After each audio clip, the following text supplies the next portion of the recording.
প্রথম আমরা যেটা আইডেন্টিফাই করেছি সেটা হলো যে মারা গেল বৃদ্ধা আমেনা খাতুন এবং রায়হানা আক্তার, সে তার নিকটাত্মীয় কারা কারা জানাজায় আসেনি। পরে দেখলাম যে সাইফুল এবং তার বাবা ওই জানাজায় ওই দিন আসেনি, ওনাদের জানাজায়। তো পরে আমরা এটাকে সম্ভব টার্গেট করে আগালাম। পরে দেখলাম যে ঠিক সাইফুল কিন্তু অবস্থান ছিল রামগড় এলাকায় ছিল, কিন্তু সে জানাজা অ্যাটেন্ড করেনি।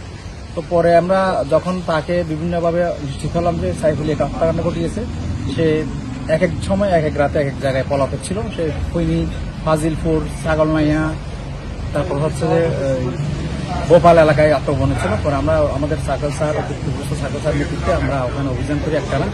আমরা মানে সে বিভিন্ন রকম কৌশল অবলম্বন করছে নিজেকে আড়াল করার জন্য।